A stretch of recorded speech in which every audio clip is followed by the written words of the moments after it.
باللہ من الشیطان الرجیم بسم اللہ الرحمن الرحیم رب اشرح لی صدری ویسر لی امری واحلل عقدۃ من لسانی یفقہوا قولی اللہم صلی علی محمد وعلی آل محمد کما صلیت علی ابراہیم وعلی آل ابراہیم انک حمید مجید اللہم بارک علی محمد وعلی آل محمد کما بارکت علی ابراہیم وعلی آل ابراہیم انک حمید مجید۔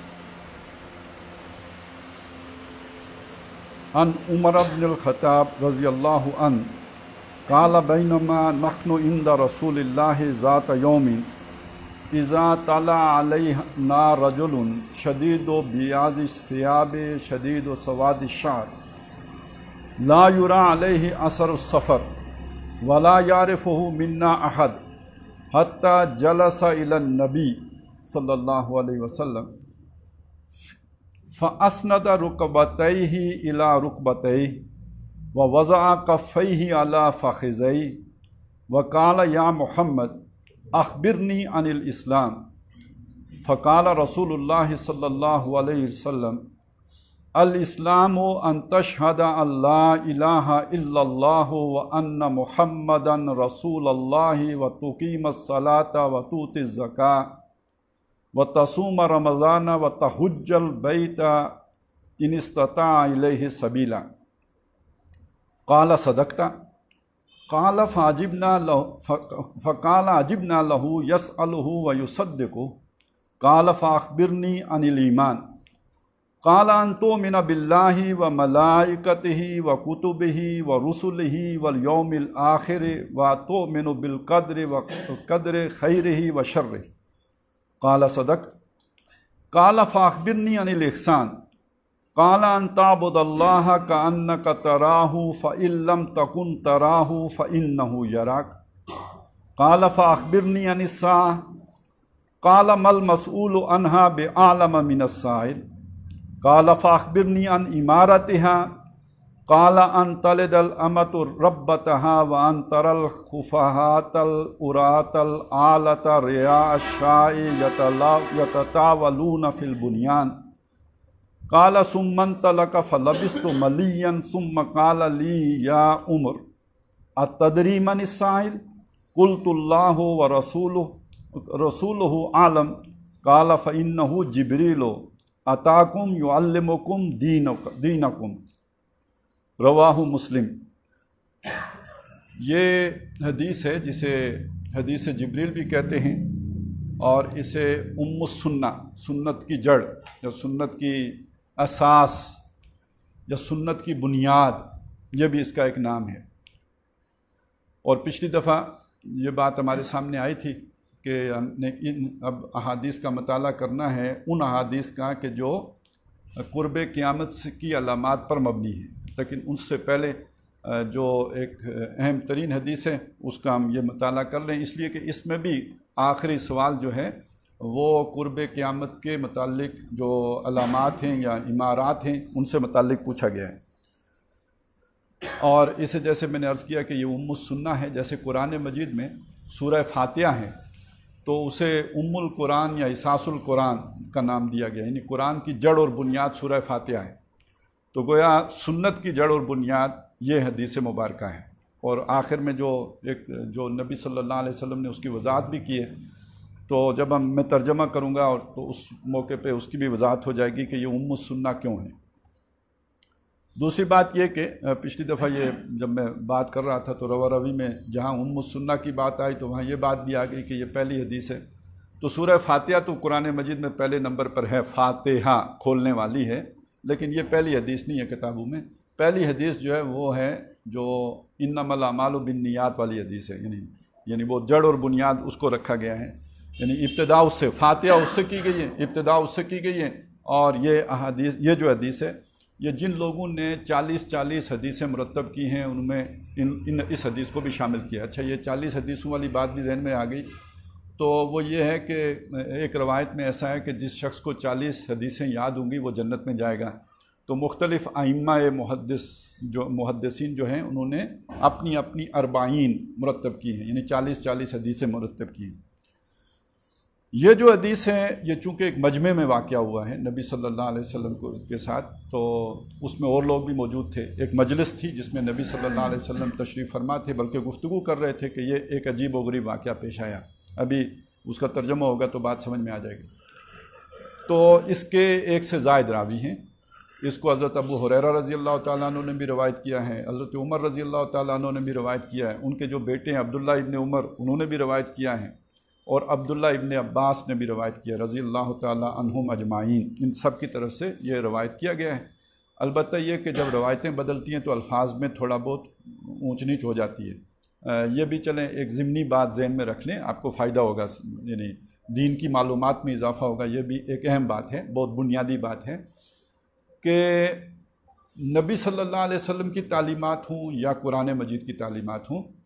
یہ ان کی سورس ایک ہی ہے، یعنی اللہ کی طرف سے حضور کے پاس وحی ہوتی تھی۔ وحی کی دو صورتیں ہیں، ایک صورت وحی مطلوب ہے، یعنی جو جبریل لے کے آتے تھے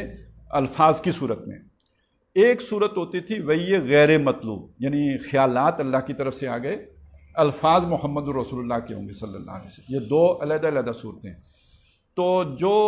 قرآن مجید ہیں وہ تو گویا اللہ کا کلام ہے، اور جو حدیث ہے یہ بھی باتیں اللہ ہی کی ہیں، لیکن یہ کہ اس میں جو الفاظ ہیں یہ محمد رسول اللہ کے ہیں صلی اللہ علیہ وسلم۔ اب جس بندے نے الفاظ سنے ہیں تو اس نے جب آگے بیان کیے تو یہ لازم نہیں ہے کہ جو کہ اس نے نبی صلی اللہ علیہ وسلم کے الفاظ ہی نقل کیے ہوں، الفاظ بدل بھی سکتے ہیں۔ لہٰذا یہ بات ذہن میں پکی بٹھا لیجئے کہ قرآن مجید لفظاً محفوظ ہے، اور سنت رسول بھی محفوظ کی گئی ہے، لفظاً نہیں مانن، یعنی اس کا مفہوم نہیں بدلا، اس کا معنی نہیں بدلا، البتہ الفاظ بدل بھی سکتے ہیں۔ تو جب ایک ہی واقعے کو ایک سے زیادہ صحابہ نے روایت کیا ہو تو اس میں بعض اوقات الفاظ مختلف بھی آ جاتے ہیں، پھر آگے اس کے طرق چلتے ہیں، یہ بھی آپ نے سنا ہوگا طرق۔ تو مسئلہ یہ ہوتا ہے نا، جیسے ابھی ہم نے موبائل بند کر دیں، جیسے ابھی ہم نے کوئی یہاں پہ ہم بیٹھے ہیں، بات چیت ہو رہی ہے، تو مختلف جگہوں کے لوگ ہیں، تو جو بندہ ترمٹھیاں جائے گا تو وہ بھی اس بات کو روایت کرے گا، اپنی سمجھ کے مطابق کرے گا، جو کوہو کا ہوگا وہ اپنی بیروٹ والا، اکھوڑا والا، باسیاں والا، تو پھر ان سے سننے والے مختلف لوگ ہیں، تو وہ چلتے چلتے جب نیچے پہنچے تو اس کے 10 جو ہے نا وہ رستے بن گئے کہ بھائی یہ بات فلانے طرق سے یوں آئی ہے تو فلانے طرق سے یوں آئی ہے، آگے پھر اس کی اور بھی لڑیاں بن جاتی ہیں، تو اوپر جا کے وہ جہاں سے وہ چلی ہوتی تھی وہاں جا کے جمع ہو جاتی ہے۔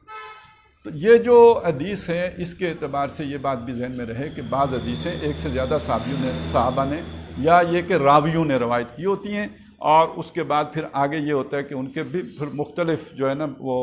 پورے یوں سمجھیے لڑیاں یا طرق جو ہیں وہ وجود میں آ جاتے ہیں۔ پھر آپ نے سنا ہوگا کہ حدیث کے بارے میں کہ یہ جو ہے وہ حدیث قدسی ہے، کہیں آپ نے سنا ہوگا کہ یہ متفقن علیہ ہے، تو ذرا تھوڑی سی اس کی بھی وضاحت کر دوں۔ حدیث قدسی اس کو کہتے ہیں کہ جس میں راوی نبی صلی اللہ علیہ وسلم خود ہوں، اور یعنی قرآن نہ ہو، وہ بات جو ہے وہ حضور صلی اللہ علیہ وسلم فرما رہے ہوں اور منسوب اللہ کی طرف کر رہے ہوں، حضرت جبریل کی طرف کر رہے ہوں، کہ حضور صلی اللہ علیہ وسلم جب یہ کہوں کہ جبریل نے آ کے مجھے یہ بتایا، اب وہ قرآن میں نہیں ہے، بتایا جبریل نے، وہ الفاظ حضور نے نقل کر دیے، تو یہ حدیث قدسی ہے۔ اور متفقن علیہ حدیث کیا ہے کہ جو حدیث کے 2 بڑے امام ہیں، آپ کو اندازہ ہو گیا ہوگا، یعنی امام بخاری اور امام مسلم، یہ بڑے امام، ان کی کتابیں ویسے تو وہ صحاح ستہ جو کہتے ہیں نا، وہ آج کل ایک کتاب آئی ہے تو اس میں وہ بھی غلط لکھا ہوا ہے، لکھتے ہم کتابیں ہیں لیکن لکھنا صحیح نہیں ہے، صحیح کی سے بنا ہے صحاح،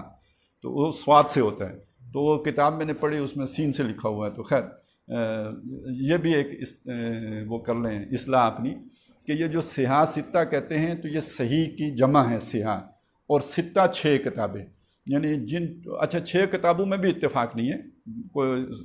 کسی کے نظر میں کوئی اور ہے، کچھ دوسرے علماء کے نظر میں کچھ اور ہیں، لیکن 6 پہ ہوتے ہیں کہ یہ ایک مکتب فکر کی صحاح ستہ اور ہوں گی، دوسرے مکتب فکر کی صحاح ستہ اور ہوں گی،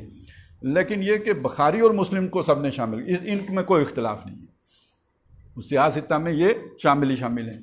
اچھا ان میں بہرحال چوٹی کا مقام انہی دونوں کا ہے، امام مسلم کا اور امام بخاری کا، سب سے اوپر اصح الکتب بعد القرآن جو ہے وہ کتاب ہے جو حدیث کی حضرت امام بخاری کی مرتب کرتا ہے، اور اس کے بعد امام مسلم کی، مسلم شریف ہے۔ تو جو حدیث امام مسلم بھی نقل کریں اور امام بخاری بھی نقل کریں اسے کہتے ہیں متفقن علیہ۔ اب یہ جو حدیث ہے جسے ہم پڑھ رہے ہیں، اس حدیث کو چونکہ راوی مختلف ہیں، تو جو حضرت ابو ہریرہ رضی اللہ تعالیٰ عنہ سے روایت ہوئی ہے وہ دونوں کتابوں میں موجود ہیں، اس لیے وہ روایت متفقن علیہ روایت ہے۔ اور جو روایت حضرت عمر رضی اللہ تعالیٰ عنہ سے جو میں نے آپ کو پڑھ کے سنائی ہے، یہ امام مسلم نے نقل کی ہے، امام بخاری نے نقل نہیں کی، لہٰذا یہ متفقن علیہ تو نہیں ہے، لیکن اس کا ایک اعتبار سے درجہ بڑھا ہے۔ اب یہ بھی نکتہ سمجھ لیں، کسی بھی جگہ کوئی واقعہ ہوتا ہے تو اس واقعے کو رپورٹ سب سے زیادہ بہتر طور پر وہ آدمی کرے گا کہ جو اس محفل کا سب سے زیادہ سمجھدار آدمی ہو۔ کامن سینس کی بات ہے نا، ایک ہی محفل ہوگی، اس میں کئی طرح کے لوگ ہوں گے، جو سب سے زیادہ سمجھدار آدمی ہوگا وہ سارے پہلو سامنے رکھ کر اس بات کو بیان کر سکتا ہے، جبکہ ایک عام ذہن کی سطح کا آدمی جو اس کی نظر میں زیادہ اہم پہلو ہوگا وہ اسے زیادہ فوکس کر کے، زیادہ ایمفیسائز کر کے، بلکہ کچھ تھوڑا ہو سکتا ہے بڑھا بھی دے، تو یہ ایک مسئلہ ہوتا ہے۔ میں عام بات کر رہا ہوں۔ اسی سے سمجھ لیجئے کہ حضرت عمر رضی اللہ تعالیٰ عنہ کا جو مقام ہے، جو مرتبہ ہے، خاص طور پہ نبی صلی اللہ علیہ وسلم کے قریب ترین ساتھیوں کے اعتبار سے، آپ کو معلوم ہے کہ حضور نے یہاں تک فرمایا کہ اگر میرے بعد کوئی نبی ہوتا تو عمر ہوتا ہے، اور جس راستے سے عمر گزرتے ہیں شیطان اس سے جو بھاگ جاتا ہے۔ تو یہ ان کی جو بصیرت ہے، ان کو جو اللہ تعالیٰ نے فہم عطا کیا ہے، تو اس کی ایک جو ہے وہ اہمیت اپنی جگہ پہ ہے۔ تو اب حضرت ابو ہریرہ رضی اللہ تعالیٰ عنہ، بہرحال ان سے بہت سی روایات ہیں، لیکن وہ نبی صلی اللہ علیہ وسلم کے بالکل 3-4 سال کی صحبت انہیں نصیب ہوئی ہے، اگرچہ کہ وہ جب ایمان لائے ہیں تو پھر جڑ ہی گئے۔ وہ ان لوگوں میں سے تھے کہ جو جنہیں اصحاب صفہ کہتے ہیں، پھر جنہوں نے دنیا کا کوئی کام نہیں کیا، وہ حضور کے ساتھ آ کے جڑ ہی گئے، لیکن انہیں صحبت ملی کتنی؟ یہ 3-4 سال کی صحبت ملی ہے۔ لیکن اس کے مقابلے میں حضرت عمر رضی اللہ تعالیٰ عنہ، وہ پہلے سے بھی سردار تھے، اور پھر ان کو تو حضور نے مانگا تھا، وہ تو مراد تھے حضور کی طلب میں، نہیں اللہ سے مانگ کر ان کو لیا تھا، اور پھر یہ کہ ان کا اپنا ایک مقام مرتبہ ہے۔ تو اس اعتبار سے اس کو بہت ہی جسے ہم کہتے ہیں زیادہ ایتھینٹک اس پورے واقعے کی جو نقشہ کشی ہے وہ حضرت عمر رضی اللہ تعالیٰ عنہ بہتر طور پہ کر سکتے ہیں۔ لہٰذا یہ جو روایت ہے، یہ اگرچہ کہ بخاری میں نہیں ہے، مسلم شریف میں ہے، لیکن یہ کہ راوی حضرت عمر ہونے کی وجہ سے اس کی اہمیت بڑھ گئی ہے۔ بس اس مختصر سی تمہید کے ساتھ ہم اس کا مطالعہ شروع کرتے ہیں۔ یہ حدیث کے شروع میں ہمیشہ آپ نے دیکھا ہوگا آتا ہے ان، اس ان سے پہلے کچھ محذوف ہوتا ہے، وہ لکھا ہوا نہیں ہوتا ہے، انڈرسٹوڈ ہوتا ہے۔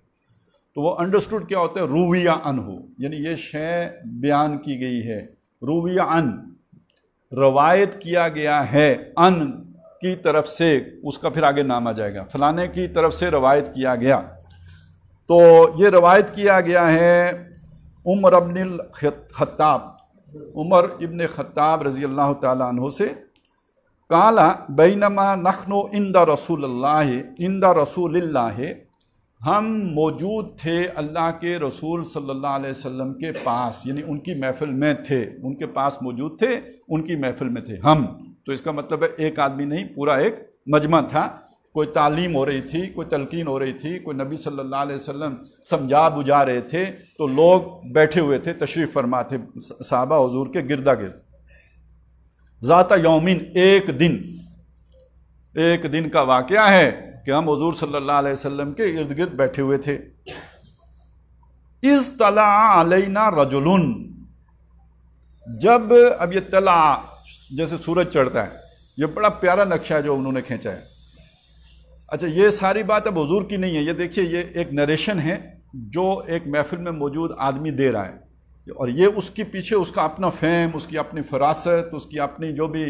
ایک اللہ تعالیٰ نے اسے قوت بیانیہ دی ہوئی ہے، وہ ساری اس کے پیچھے موجود ہوگی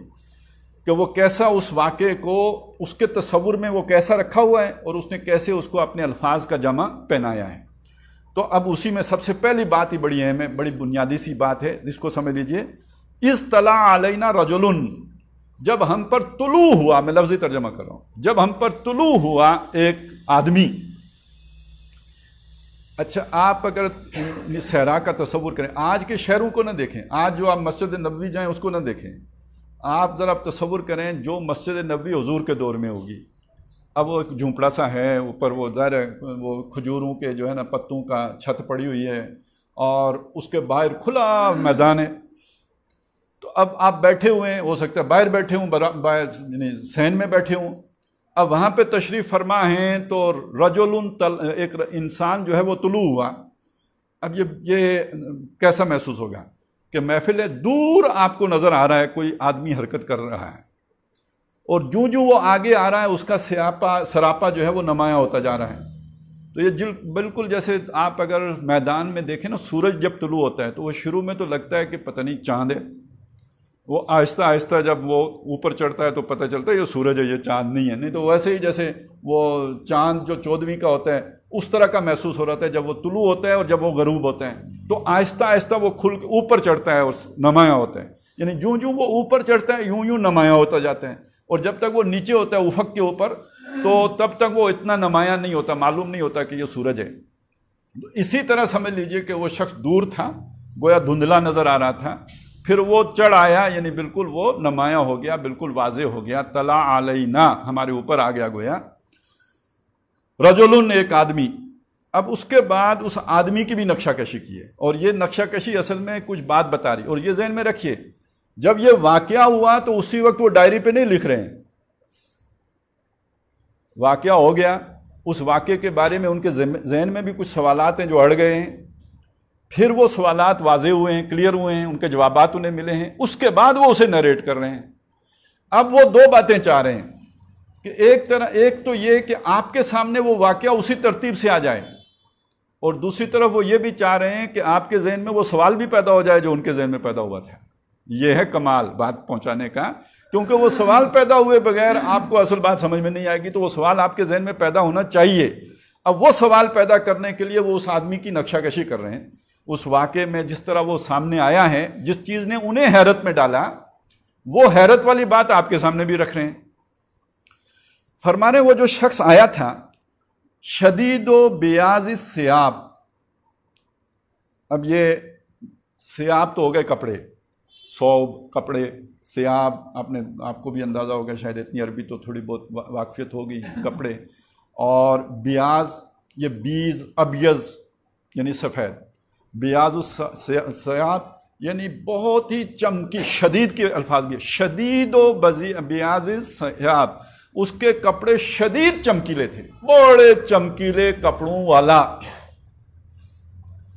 اچھا، آپ ذرا اپنے ذہن کو مستحضر رکھیے، صحرا ہے، ایک آدمی طلوع ہوا ہے، یعنی بڑے دور سے آتا ہوا محسوس ہو رہا ہے. اس کے کپڑے چمکیلے ہو نہیں سکتے، کیونکہ صحرا میں تو گرد و بار والی ہوا چلتی ہے، تو اس کے کپڑوں کے اوپر تو میل کچیل ہونا چاہیے، مٹی ہونی چاہیے. جبکہ اس کے کپڑے شدید و بیاض الثیاب، کپڑے شدید سفید تھے. اچھا، یہی نہیں تھا، اور بھی تھا.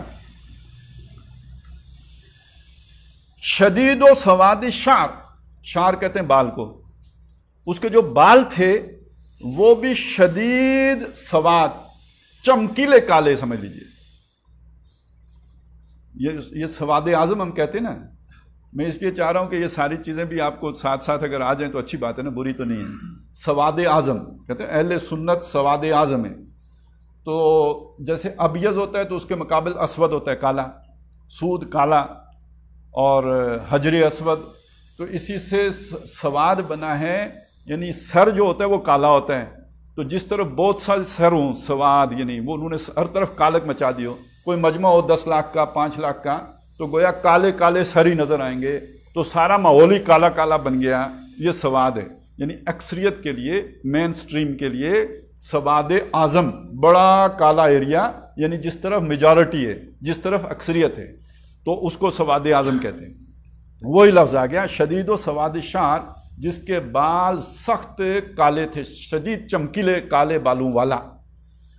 اب ظاہر ہے جب باہر سے آپ کہیں سفر کر کے آ رہے ہوں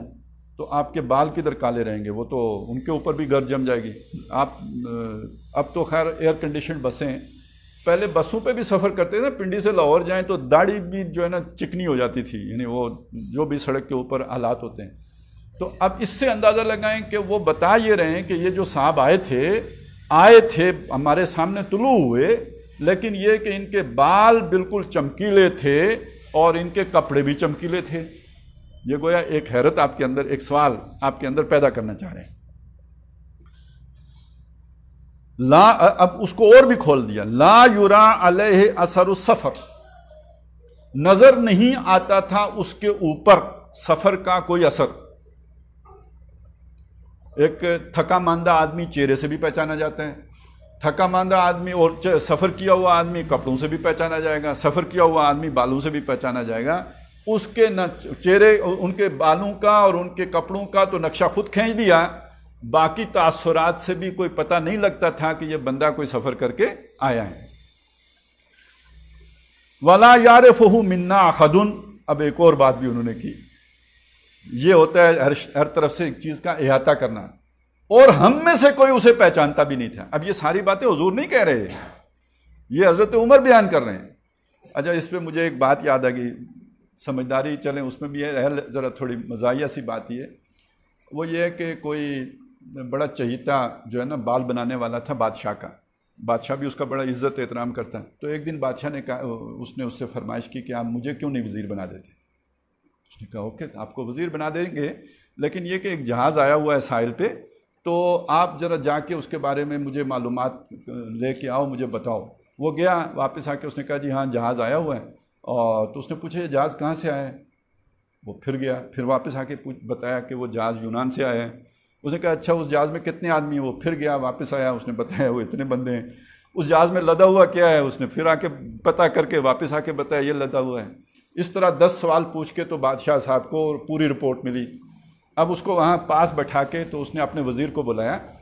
تو وزیر سے اس نے پوچھا کہ کوئی جہاز تو نہیں آیا بندرگاہ پہ؟ اس نے کہا جی ایک جہاز آیا ہے، یونان سے آیا ہے، اس میں اتنے مسافر ہیں، یہ چیز لدی ہوئی ہے، اتنے دن ٹھہرے گا، پھر واپس چل۔ اس نے ون گو میں پوری رپورٹ بادشاہ سلامت کو پیش کر دی۔ تو وہ جو حجام تھا اس نے اٹھ کے کہا کہ میں سمجھ گیا ہوں، یہ میرے بس کی بات نہیں ہے۔ تو اسی طرح بات سمجھ لیجئے کہ جب کسی شے کو، اب ایک واقعہ تو سب کے سامنے ہوا، لیکن جو فیلنگز حضرت عمر رضی اللہ تعالیٰ عنہ کی ہیں کہ وہ ضروری نہیں کہ کسی اور کی بھی ہوئی ہوں، تو انہوں نے پھر اس کو پوری طرح جو ہے وہ اپنے سامع کے سامنے بھی یا قاری کے سامنے بھی رکھ دیا۔ تو فرمایا لا یعرفہ منا احد، ہم میں سے کوئی اسے نہیں پہچانتا تھا۔ اب اس میں بھی ایک بڑی اہم بات ہے، یعنی ایک وہ یہ بتا رہے ہیں کہ یعنی جس طرح کے اس کے کپڑے تھے، جس طرح کے اس کا حلیہ یعنی کیفیت تھی، یہ تو اندر کا بندہ ہونا چاہیے، کیونکہ باہر سے آتا تو تھکاوٹ کے آثار ہوتے، باہر سے آتا تو گرد و غبار سے ہٹا ہوتا، یہ چیز نہیں تھی تو یہ اندر کا ہونا چاہیے تھا۔ تو اندر کا ہوتا تو ہم اسے پہچانتے ہوتے، تو ہم میں سے تو کوئی اسے پہچانتا ہی نہیں تھا۔ ایک بات تو یہ ہوگی۔ دوسری کیا ہے، انہوں نے یہ کیسے کہہ دیا کہ ہم میں سے کوئی اسے نہیں پہچانتا؟ وہ خود کا تو کہہ سکتے ہیں کہ میں اسے نہیں پہچانتا تھا، یہ کہنا کہ ہم میں سے کوئی اسے نہیں پہچانتا، تو اس کو بھی ذرا آپ طاری کر کے دیکھیں گے تو سمجھ میں آئے گی۔ ایک آدمی ابھی یہاں سے اندر آئے جو یہاں سے متعلقہ ہو، ہمارا جو جسچرز ہوں گے وہ کچھ اور ہوں گے۔ ایک اجنبی بندہ اندر داخل ہوگا، ہر آدمی کے چہرے کے تاثرات مختلف ہوں گے، ایک جیسے اب یعنی اس کو ایک اجنبی کے طور پہ ہر آدمی دیکھے گا، تو ایک جہاندیدہ آدمی جو اس طرف بیٹھا ہوا ہے وہ ہر ایک کے چہرے سے پڑھ لے گا کہ یہ آدمی اجنبی آیا ہے، یہ اس محفل کا آدمی نہیں ہے، کوئی بھی اسے پہچاننے والا نہیں۔ یا یہ بھی ہوتا ہے کہ کوئی اس طرح بندہ آئے تو جو پہچاننے والا ہو وہ اٹھ کے اسے ویلکم کرتا ہے، استقبال کرتا ہے، بٹھاتا ہے، سلام دعا لیتا ہے، کوئی چلیں ہیلو ہائے ہوتی ہے، ایسا بھی کچھ نہیں ہوا۔ اس لیے وہ کہہ رہے ہیں کہ ہم میں سے کوئی اسے پہچانتا بھی نہیں تھا۔ لا یرا ولا یعرفہ منا احد، اب اس سے آگے اس سے بھی غیر معمولی بات ہو گئی۔ ابھی تک یہ سارا نقشہ جو انہوں نے کھینچا ہے یہ ایک غیر معمولی کیفیت کا کھینچا ہے کہ یہ کوئی صورت کوئی سمجھ نہیں آ رہی تھی۔ اگلی بات یہ ہوئی کہ حتی جلس الی النبی، وہ کسی سے نہیں ملا۔ اب اصل میں یہ حتی کا لفظ یہ بتا رہا ہے کہ اگر کوئی اسے پہچانتا ہوتا تو وہ کسی سے سلام دعا کرتا، اس نے کسی سے سلام دعا نہیں کی، سیدھے آ کے حضور کے پاس بیٹھ گیا۔ حتی اذا جلس الی النبی، نبی کے پاس آ کے بیٹھ گیا صلی اللہ علیہ وسلم۔ فاسند، اب یہ ہے مسند، ہوتا ہے نا مسند پہ تشریف ہے، یہ اسند بیٹھنا، اور یہ بیٹھنے کے لیے اس نے جو الفاظ آئے ہیں رکبتیہ الی رکبتیہ، اس نے اپنی وہ بیٹھا حضور کے گھٹنوں کے ساتھ اپنے گھٹنے جوڑ کر، یعنی حضور دو زانوں بیٹھے تھے جیسے ہم تشہد میں بیٹھتے ہیں، اور وہ بھی بالکل حضور کے گھٹنوں کے ساتھ لا کے گھٹنے لگا کے بیٹھ گئے جو صحابہ ہیں۔ اچھا یہ بھی غیر معمولی بات ہے کہ ایک جو صدر محفل ہے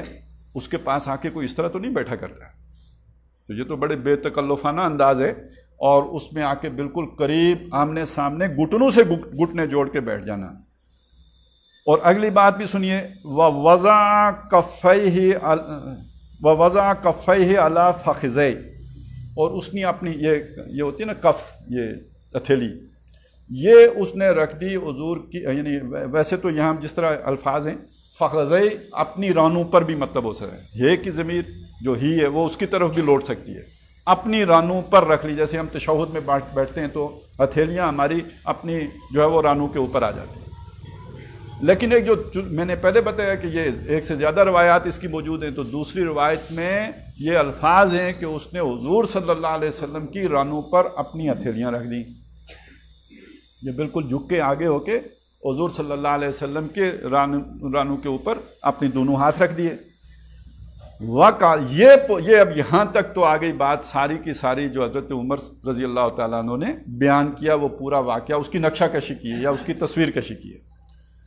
اب آگے ہے وَقَالَ، اور اس نے کہا یا محمد صلی اللہ علیہ وسلم۔ اچھا یہ بھی بڑا یعنی غیر معمولی انداز ہے، اس لیے کہ صحابہ جو مدینے میں رہتے ہیں، جو حضور کا جنہیں قرب حاصل ہے، وہ یا رسول اللہ ان کا انداز ہے بات کرنے کا، یا محمد نہیں ہے۔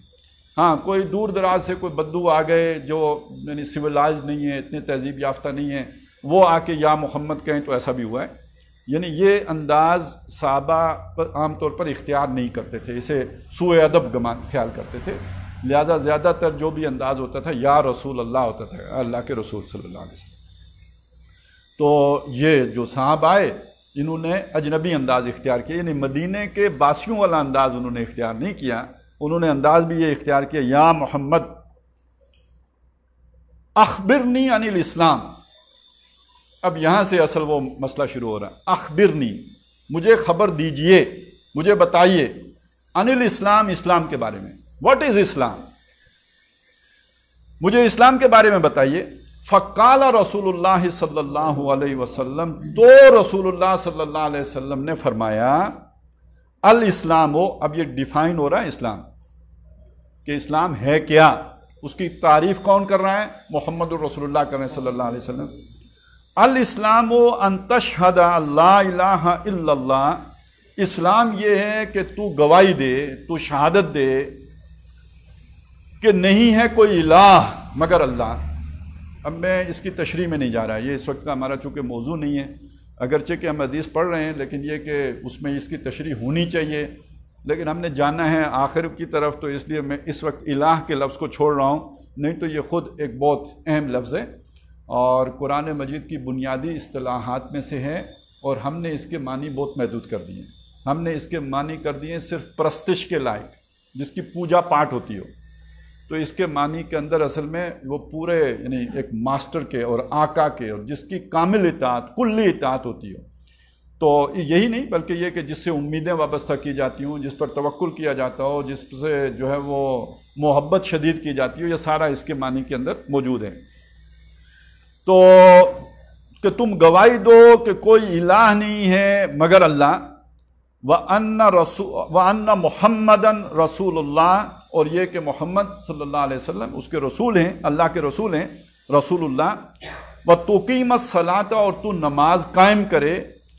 وَتُؤْتِ الزَّكَاةَ، اور تو زکوٰۃ ادا کرے، وَتَصُومَ رمضان، اور تو رمضان کے روزے رکھے، وَتَحُجَّ الْبَيْتَ، اور تو ارادہ کرے، یہ حج کا معنی ارادہ کرنا، اور تو ارادہ کرے البیت کا، اور البیت سے مراد خانہ کعبہ، اس کا ارادہ کرے، ان استطاع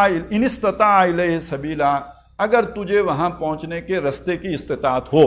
اگر تیرے بس میں ہو، یعنی خرچہ پرچہ برداشت کرنا تمہارے بس میں ہو، تو پھر یہ 5 باتیں ہو گئی نا۔ پہلی بات ہوئی قولی شہادت کہ محمد اللہ الہ ہیں اور محمد صلی اللہ علیہ وسلم ان کے رسول ہیں، اللہ کے رسول ہیں، پہلی بات یہ ہو گئی۔ دوسری بات نماز قائم کرنا ہو گیا، تیسری بات جو ہے وہ زکوٰۃ ادا کرنا ہو گیا، چوتھی بات حج کرنا، چوتھی بات آ گئی رمضان کے روزے، اور 5ویں بات حج کرنا۔ یہ جنہیں ہم ارکان اسلام کہتے ہیں، یہ اسلام کے پلرز ہیں، وہی نبی صلی اللہ علیہ وسلم نے بیان کیے ہیں۔ ارکان اسلام، جب جبریل نے پوچھا کہ اسلام کیا ہے تو آپ صلی اللہ علیہ وسلم نے 5 چیزیں گنوائیں۔ شہادت، اور یہ شہادت قولی شہادت ہے، قولی شہادت یعنی آپ نے گواہی دی، جیسے آپ جا کے گواہی عدالت میں دیتے ہیں ایسے آپ نے مجمع میں گواہی دی۔ تو پہلی بات تو یہ ہو گئی، یہ 5 چیزوں کی آپ نے اگر گواہی دے دی آپ مسلمان ہو گئے۔ پہلے کافر تھے، یہ گواہی دینے کے بعد آپ مسلمان ہو گئے، یہ اسلام ہے۔ اب وہ صاحب جو سوال پوچھ رہے ہیں، اب دیکھیے سوال جب پوچھا جاتا ہے تو عام طور پر سوال پوچھنے سے مراد یہ ہوتی ہے کہ آپ کچھ سیکھنا چاہتے ہیں، آپ کو کوئی چیز سمجھ نہیں آ رہی، آپ سمجھنا چاہتے ہیں۔ ایک صاحب آئے، باہر سے آئے، تو ہو سکتا ہے دین سیکھنے آئے ہوں، اور وہ آ کے پوچھ رہے ہیں کہ اسلام کیا ہوتا ہے، حضور نے بتا دیا اسلام یہ ہوتا ہے۔ اب وہ جو سیکھنے آئے تھے انہوں نے بڑی عجیب بات کی، آگے سے وہ کیا کہتے ہیں، قال صدقت، انہوں نے کہا آپ نے ٹھیک کہا ہے۔ تو یہ سیکھنے والے کا انداز تو نہیں ہوتا ہے۔ لہٰذا حضرت عمر اس پر اپنا پھر دوبارہ اپنے الفاظ کہہ رہے ہیں، فَعَجَبْنَا لَهُ يَسْأَلُهُ وَيُصَدِّقُهُ، تو ہمیں یہ بات بڑی عجیب لگی، سوال بھی کرتے ہیں اور کہتا ہے ٹھیک بھی ہے۔ یہ تو استادوں کا انداز ہے، جیسے جب استاد سوال پوچھتا ہے شاگرد سے اور شاگرد جب جواب دیتا ہے تو استاد کہتے ہیں ہاں تیرا جواب ٹھیک ہے۔ اب یہ انداز اس شخص نے اختیار کر لیا کہ سوال بھی کرتا ہے اور پھر کہتا ہے ٹھیک بھی کہا، تو یہ بھی ان کے ذہن میں بات اڑ گئی۔ قالا، اچھا اس کے بعد وہ رکے نہیں، اگلی بات انہوں نے کی، فَأَخْبِرْنِي عَنِ الْإِيمَانِ، مجھے ایمان کے بارے میں بتائیے۔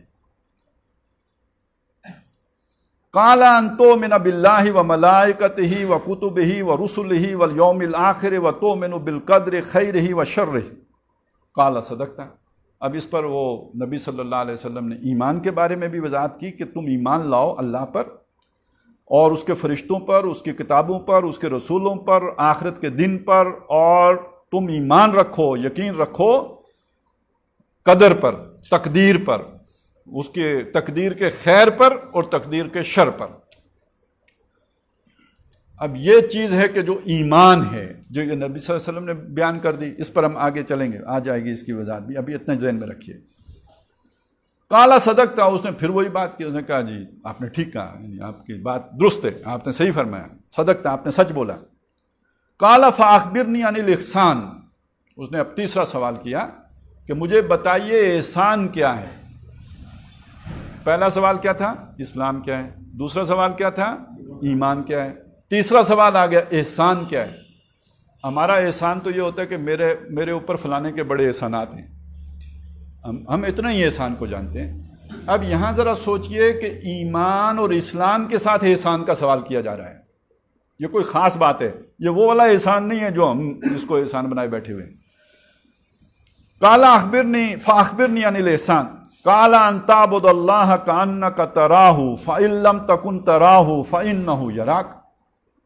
یہ ہے احسان۔ اب سنیے، کہاں یعنی فرمایا نبی صلی اللہ علیہ وسلم نے ان تعبد اللہ، کہ تو عبادت کرے اللہ کی، بندگی کرے اللہ کی۔ دوسری روایات میں ان تعمل للہ کے الفاظ بھی ہیں کہ تم عمل کرو اللہ کی خاطر، وہ ذرا بات زیادہ وسیع ہو جائے گی۔ مطلب عبادت بھی عمل ہی ہوتا ہے، ہماری عبادت ہی اصل میں وہ محدود ہوگی نا، ہم عبادت سمجھتے ہیں وہ ارکان اسلام کو، وہ جو اوپر بیان ہو گیا نا، ہم کل عبادت اس کو سمجھ لیتے ہیں، جبکہ عبادت پوری زندگی کو اللہ کے تابع دینے کو کہتے ہیں۔ تو وہ سارا عمل اس کے اندر آ گیا، یعنی نماز، روزہ، حج، زکوٰۃ، خیرات، صدقات، سارا کچھ اسی کے اندر آ گیا۔ تو اب وہ تم عبادت کرو اللہ کی کأنک تراہ، گویا کہ تم اسے دیکھ رہے ہو۔ فَإِن لَمْ تَكُنْ تَرَاهُ، اور اگر تم اسے دیکھ نہیں رہے، یعنی اگر تمہیں یہ کیفیت حاصل نہیں کہ تم اسے، ویسے تو اللہ کو نہیں دیکھا جا رہا، اسی لیے دیکھا جا سکتا ہے، اس لیے کہا گویا کہ تم اسے دیکھ رہے ہو۔ اس کا یہ مطلب نہیں کہ تم اسے دیکھ لو گے، اس کا مطلب سمجھیے، اس کا تعلق عمل کے ساتھ ہے اور عمل کے احسان کے ساتھ ہے، اور عمل کا احسان ہے حسن، خوبی۔ تو اس کو اگر ہم سمجھنا چاہیں تو یوں سمجھیں گے کہ ایک آدمی آپ نے کام پہ لگایا، کوئی مزدور کام پہ لگایا، کوئی مستری کام پہ لگایا، کوئی الیکٹریشین کام پہ لگایا، جب اسے آپ نے کام پہ لگایا تو جب آپ اس کے سامنے کھڑے ہوں گے تو اس کے کام کرنے کا طریقہ کیا ہوگا، اور جب آپ اس کے سامنے نہیں ہوں گے تو اس کے کام کرنے کا طریقہ کیا ہوگا، ایک جیسا نہیں ہوگا۔ یہ خود بخود ایک آدمی گاڑی چلاتا ہے، ڈرائیور ہے، ڈرائیور گاڑی کا مالک ساتھ بیٹھا ہو تو ڈرائیونگ، اور جب گاڑی ڈرائیور ساتھ نہ بیٹھا ہو تو ڈرائیونگ، جس میں فرق ہوتا ہے، خود بخود ہی فرق آ جاتے ہیں۔ اب ایک آدمی نماز پڑھ رہا ہے، اللہ ہی کے لیے پڑھ رہا ہے، لیکن یہ کہ نماز میں اس کے خیالات دائیں بائیں جا رہے ہیں تو اس کی نماز اور طرح کی ہو جائے گی۔ وہی نماز پڑھتے ہوئے وہ اس طرح فوکس رہے کہ گویا اللہ کو دیکھ رہا ہے، اب اس کی نماز کیسی ہو جائے گی؟ اس میں حسن آ جائے گا، اس میں خوبی آ جائے گی، اب وہ کوئی اور ہی نماز ہو جائے گی، وہ الصلاۃ و معراج المومن ہو جائے گی۔ اب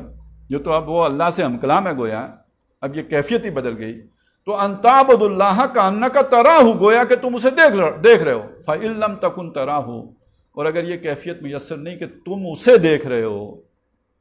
فإنہ یراک، تو وہ تو تمہیں دیکھ رہا ہے نا، یہ کیفیت تمہیں حاصل ہو جائے کم از کم۔ یعنی یہ دو کیفیات ہیں کہ تم اسے دیکھ رہے ہو، براہ راست نہ بھی دیکھ رہے ہو تو انڈائریکٹلی، یعنی اس کی قدرتیں دیکھ کے، اس کی نشانیاں دیکھ کر گویا دیکھ رہے ہو، اور اگر یہ نہیں تو اتنا تو ہو جائے کہ وہ تمہیں دیکھ رہا ہے، یہ یقین کامل ہو جائے کہ میں اس کی نگاہوں میں ہوں، میں کھڑا ہوں تو اس کے سامنے ہوں، جیسے حشر میں اس کے سامنے ہوں گا ایسے ہی آج بھی اس کے سامنے ہوں۔ جب یہ کیفیت تمہیں حاصل ہو جائے تو تمہارے عمل کے اندر جو حسن پیدا ہوگا، جو خوبی آئے گی، جو بہترین طریقے سے تم کام کرو گے، اس کو احسان کہتے ہیں۔ ان تعبد اللہ کانک تراہ فإن لم تکن تراہ فإنہ یراک۔ قال فاخبرنی عن الساعہ، اب جو صاحب تھے آئے ہوئے اجنبی، انہوں نے کہا کہ مجھے بتائیے قیامت کے بارے میں، الساعہ، اور یہاں قیامت، اصل میں قیامت کے لفظ کا مطلب ہوتا ہے کھڑا ہونا، لہذا قیامت کا صحیح معنی ہے حشر، جب اللہ کے سامنے کھڑے ہوں گے، قیام ینظرون، سب کھڑے ہو کے دیکھ رہے ہوں گے، یہ اصل میں قیامت تو وہ ہے۔ لیکن یہ جو الساعہ کا لفظ ہے یہ اس گھڑی کے لیے ہے جب دنیا کی بساط لپیٹی جائے گی، جسے ہم اپنے محاورے میں قیامت کہتے ہیں، جب قیامت ہوگی یعنی جب دنیا کی بساط لپیٹی جائے گی۔ تو یہ کب واقع ہوگی؟ فاخبرنی عن الساعہ، بڑا پیارا جواب ہے جو حضور نے دیا۔ قال مل مسئول عنہا بعالم من السائل، مسئول جس سے سوال پوچھا گیا، سائل سوال پوچھنے والا، تو فرمایا مل مسئول، نہیں معلوم، بعالم زیادہ جاننے والا نہیں ہے، مسئول جس سے پوچھا گیا ہے، انہا اس کے بارے میں، یعنی قیامت کے بارے میں، من السائل سوال کرنے والے سے۔ یعنی اس کا ایک معنی تو یہ ہو گیا نا کہ جو مسئول ہیں یعنی حضور صلی اللہ علیہ وسلم، وہ فرما رہے ہیں کہ مجھے آپ سے زیادہ معلوم نہیں ہے، سادی سی بات تو یہ ہوگی، لیکن اس کے لیے آپ نے اسلوب یہ اختیار کیا جس سے پوچھا جا رہا ہے اس کو اس قیامت کے بارے میں نہیں معلوم، اس سے زیادہ جتنا کہ پوچھنے والے کو معلوم ہے۔ تو اب اسے جتنا معلوم ہے اتنا ہی حضور کہتے ہیں مجھے بھی معلوم ہے، اور اگر عام آدمی یہ سوال کر رہا ہو تو اس کا مطلب یہ ہوگا کہ مجھے بھی نہیں معلوم جیسے تمہیں نہیں معلوم۔ تو اس کا مطلب کچھ نہ کچھ تو جبریل کو بھی معلوم ہے اور کچھ نہ کچھ حضور کو بھی معلوم ہے، تو دونوں کا یہ علم گویا برابر ہو گیا۔ جبکہ عام آدمی اگر پوچھے گا تو اسے تو کچھ بھی نہیں معلوم، تو وہ تو حضور جتنا بتائیں گے اتنا اسے معلوم ہوگا۔ مل مسئول عنہا بعالم من السائل قال فاخبرنی عن امارتہا،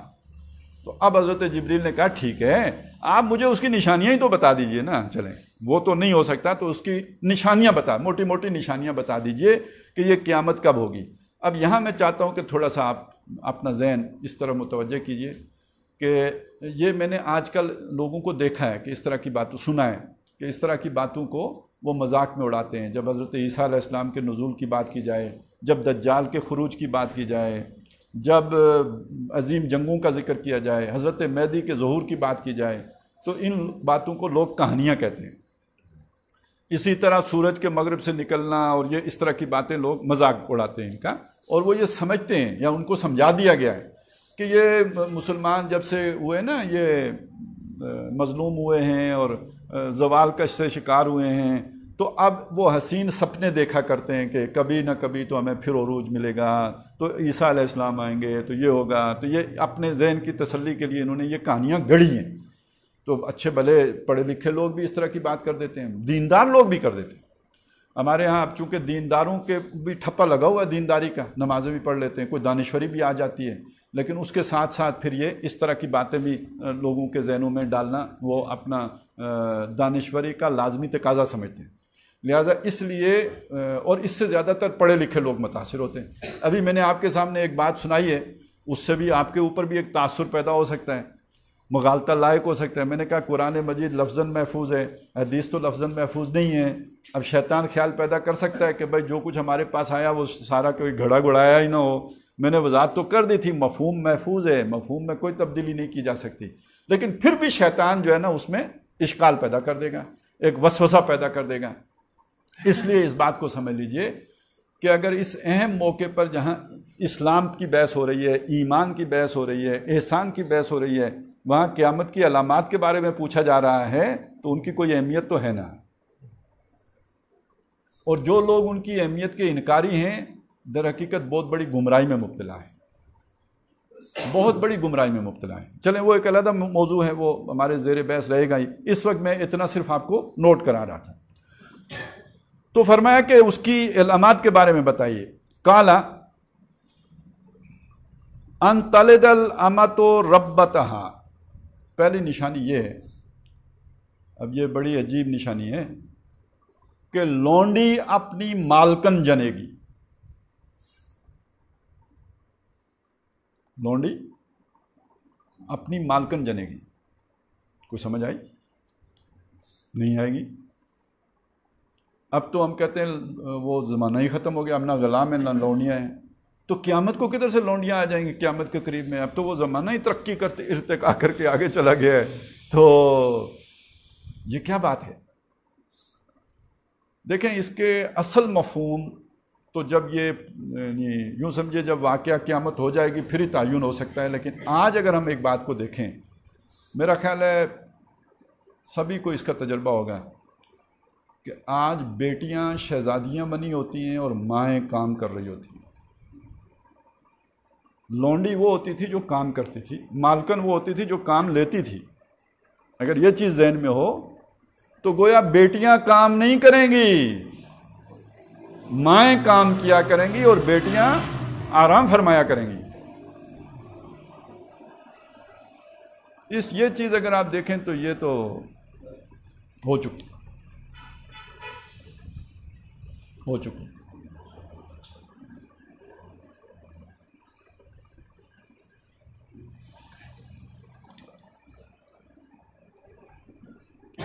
وَأَن تَرَى الْحُفَاةَ الْعُرَاةَ الْعَالَةَ رِعَاشًا، اور یہ کہ تم دیکھو جب حفات، یہ جن کے پاؤں میں جوتی نہیں ہوتی، ننگے پاؤں والے۔ اچھا اس کے بعد آ گیا عُرا، ننگے بدن، جن کے بدن کے اوپر کوئی ڈھنگ کا کپڑا نہیں ہے، عریاں لوگ، ننگ دھڑنگ، اور قدم ننگے قدم، العالۃ تنگ دست، مفلوق الحال، ان کو جب تو ریاشاں، بکریاں چرانے والے،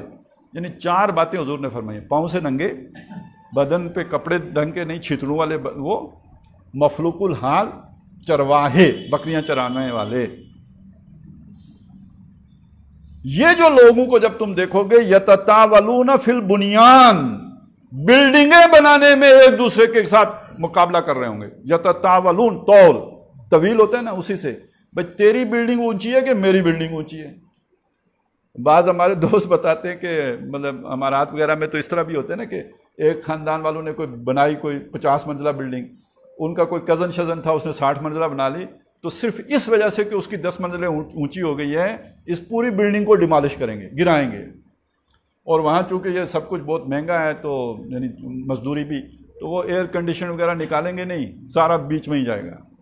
فرنیچر سمیت گرائیں گے، تباہ کریں گے، سارا کچرے میں جائے گا، پھر وہ 70 منزلہ بنائے گا۔ یہ کون لوگ تھے تیل نکلنے سے پہلے؟ یہ وہی ننگے پاؤں والے، یہی اونٹوں کا پیشاب پینے والے، یہی جو ہے وہ تن پہ صحیح کپڑے نہ جن کو میسر تھے، بکریاں چرانے والے، چروائے۔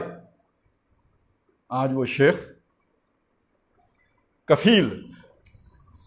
اور جو ان کی خدمت کیا کرتے تھے، یعنی ان کو پیسے یہاں ہندوستان سے جاتے تھے تو یہ کھاتے تھے، یار یہ قربانی جا کے وہاں ہوتی تھی تو اس کا گوشت بھی یہ سکھا کے رکھ لیتے تھے، پھر کھاتے رہتے تھے۔ اب وہ ہمیں کہتے ہیں رفیق، اور وہ رفیق کو کہنے کا مطلب ان کا ہوتا ہے پالیا، مطلب وہ رفیق کو اس معنی میں نہیں کہتے وہ حسنا اولئک کا رفیقہ، وہ والا رفیق نہیں کہتے، ڈی گریڈڈ ڈس گریسفل، یعنی یہ اس معنی میں وہ رفیق کا لفظ استعمال کرتے ہیں۔ تو یہ جب نخرے دیکھو تم ان کے کہ جو چروائے تھے، ننگے پاؤں ننگے بدن تھے، مفلوق الحال تھے، کہ وہ بلڈنگیں بنانے میں ایک دوسرے کا مقابلہ کر رہے ہوں، یہ قیامت کی نشانیوں میں سے ہوگی۔ ویسے مجھے ایک خیال آ گیا، آپ کو اچھا نہیں لگے گا لیکن چلیں بات سمجھانی بری تو نہیں ہے، ہمارے یہاں بھی تو ایسا ہی ہوا ہے۔ اکثر و بیشتر آپ آگے پیچھے دیکھیں نا تو پیسے کی کنسنٹریشن، کل کیا تھا آج کیا ہے۔ وہ میں نے ایک دفعہ سنا نا بکوٹ، وہ زیادہ کہتے ہیں وہ جی برمنگے، اب یہ ایک ہم نے سمجھا کوئی برمنگم سے آئے ہوئے لوگوں کے بارے میں بات ہو رہی ہے، لیکن وہ برمنگم نہیں تھا، وہ برمنگے یعنی کچھ ان کے یہاں چاول زیادہ ہوتے تھے نا، تو اس کی وہ جو کنیاں شنیاں، وہ جو برشر ہے، تو وہ مانگنے کے لیے جو لوگ جاتے تھے تو وہ انہوں نے لقب دیا ہوا تھا ان کو برمنگے۔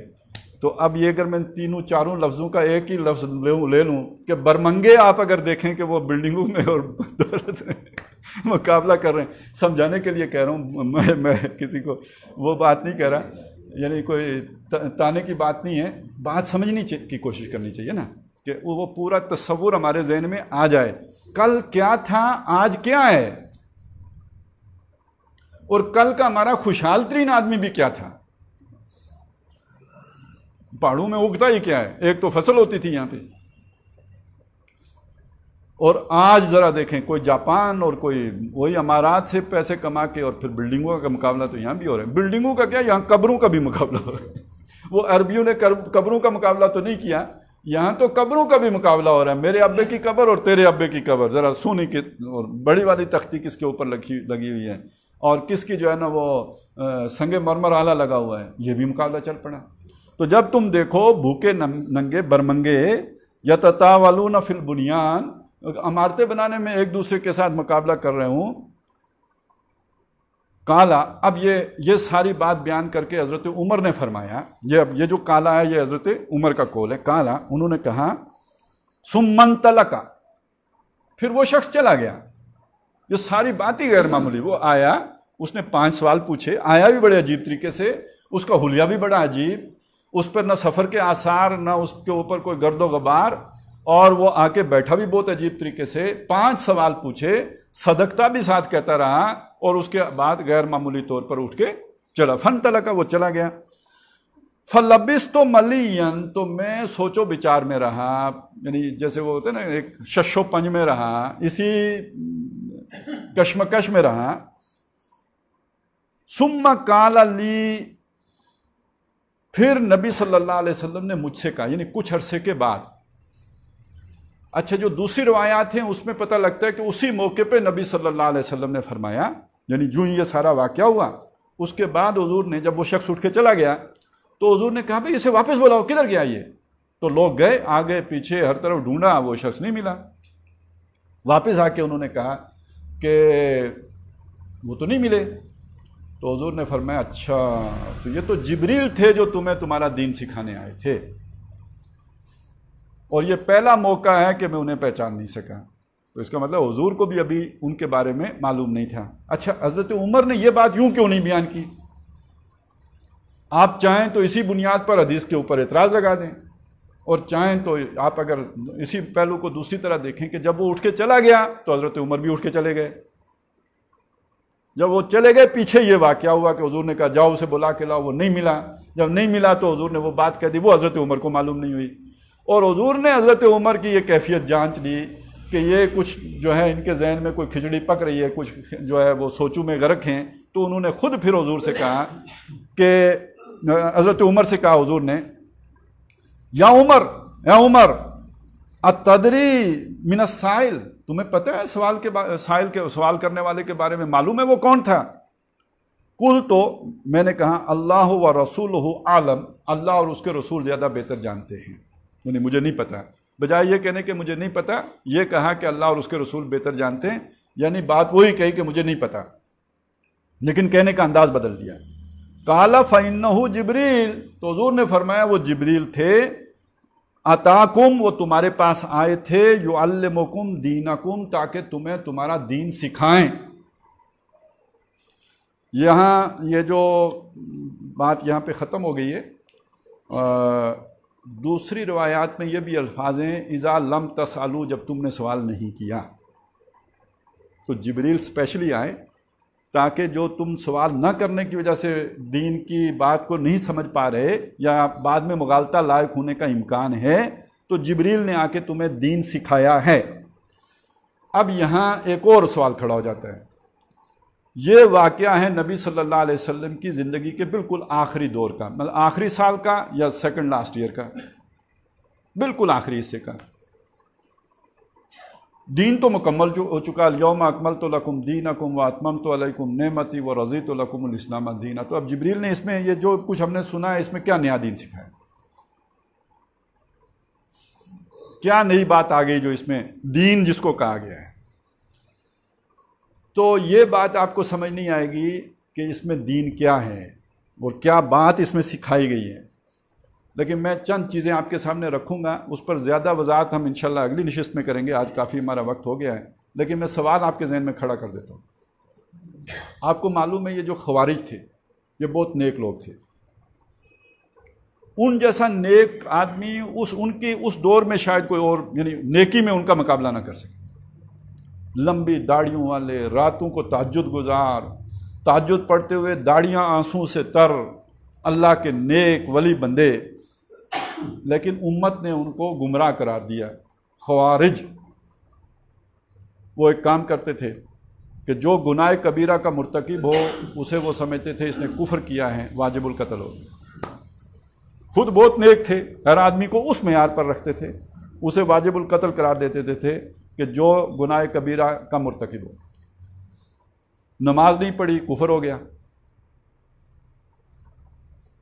چھٹی، بندہ فارغ، یہ ان کا معاملہ تھا۔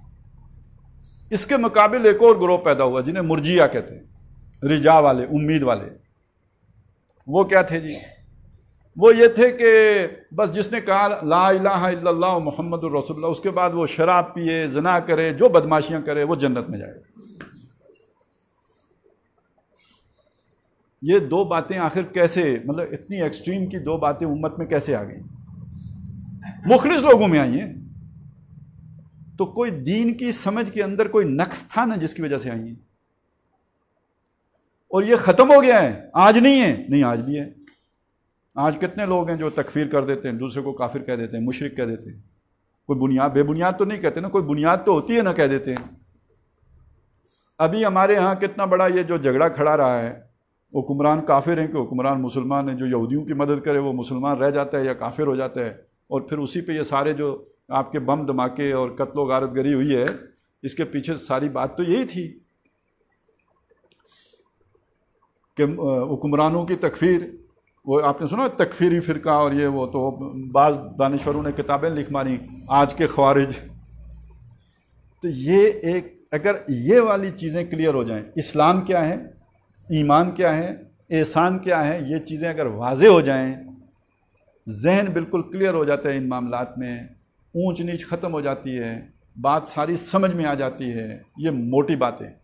آپ اسے کہیں، یہاں جو دین سکھایا گیا نا، ایک دین کی باریکیاں ہوتی ہیں، ایک دین کی جڑ بنیاد، السنہ ہے نا، یہ جسے ایک حکمت کلی کہتے ہیں، یا جسے امام ابو حنیفہ رحمۃ اللہ علیہ نے جیسے جو کتاب لکھی ہے نا، انہوں نے جو ایک ہی کتاب ویسے لکھی ہے، ویسے تو فقہ حنفی کی تو بہت کتابیں ہیں، لیکن جو حضرت امام ابو حنیفہ نے خود کتاب لکھی ہے وہ ایک ہی ہے، اور اس کا نام ہے الفقہ الاکبر، بڑی فقہ۔ اس میں یہ چھوٹے چھوٹے مسئلے نہیں ہیں، یہ جن مسئلوں پہ ہمارے جھگڑے چلتے ہیں اس طرح کے مسئلے نہیں، انہوں نے بڑے بڑے اصول اس کے اندر بیان کیے ہیں۔ یہاں یوں سمجھ لیجئے اس حدیث میں حضرت جبریل نے آ کے الفقہ الاکبر پڑھائی ہے یا سکھائی ہے، بڑی اہم باتیں، بنیادی باتیں دین کی جو سکھا دی ہیں، اور وہ قرآن مجید میں بھی ہیں اور نبی صلی اللہ علیہ وسلم کے اور فرمودات میں بھی ہیں. انشاءاللہ اگلی نشست بھی ہم ان پر لگا لیں گے، پھر ہم آ جائیں گے. وہ اگلی نشست ہماری نہیں ہو سکے گی اگلے بدھ کو، اس سے اگلے بدھ کو اگر زندگی رہی تو ہوگی، کیونکہ اگلے بدھ میں وہ ہوگی قربانی، اس سے اگلے بدھ کو ملاقات ہوگی. اس میں ہم پھر اس پر اسلام، ایمان، احسان پر بحث کریں گے. کیونکہ اس حدیث کو اگر آپ دیکھیں نا، سوالات 5 پوچھیں، اگر آپ سمجھ کے لیے اس کے حصے کریں تو 2 حصے بنیں گے. ایک حصہ وہ جو حضرت عمر رضی اللہ تعالیٰ عنہ نے وہ جو نقشہ کشی کی ہے، اور دوسرا حصہ وہ کہ جو حضرت جبریل اور حضور کے سوال و جواب ہوئے ہیں. یہ 2 حصے بنیں گے. سوالات دیکھیں تو 5 ہیں. اسلام کیا ہے، ایمان کیا ہے، احسان کیا ہے، قیامت کب ہوگی، اور یا قیامت کی نشانیاں کیا ہے. 5 سوالات کے جواب ہیں. لیکن اگر آپ ان کو تفہیم کے اعتبار سے ان کی تقسیم کریں تو 3 حصے بنیں گے. اس کے 3 موضوعات زیر بحث ہیں. ان میں سے ایک ہوگا اسلام اور ایمان. احسان ایک علیحدہ موضوع ہے. یہ قرآن کا موضوع ہے، حدیث کا موضوع ہے، جس پر ہم نے ایک غیر جو ہے نا قرآنی غیر سنت جو ہے وہ ایک رنگ اس کو دے دیا ہے، اس کانسیپٹ کو جو قرآن و حدیث کا تھا. تو اس لیے وہ ایک علیحدہ موضوع ہے، اس پر بھی بات کرنے کی ضرورت ہے. اور یہ جو تیسری چیز ہے وہ یہ کہ قیامت، اس پر ہماری پھر طویل نشستیں ہوں گی انشاءاللہ. جو بھی باب الفتن کی احادیث ہیں ان میں سے جو اہم ہوں گی چنیدہ، ان کا ہم انشاءاللہ مطالعہ کریں گے. تو اگلی نشست ہماری ایمان اور احسان، اور اسلام، ایمان اور احسان کی بحث پر ہوگی انشاءاللہ.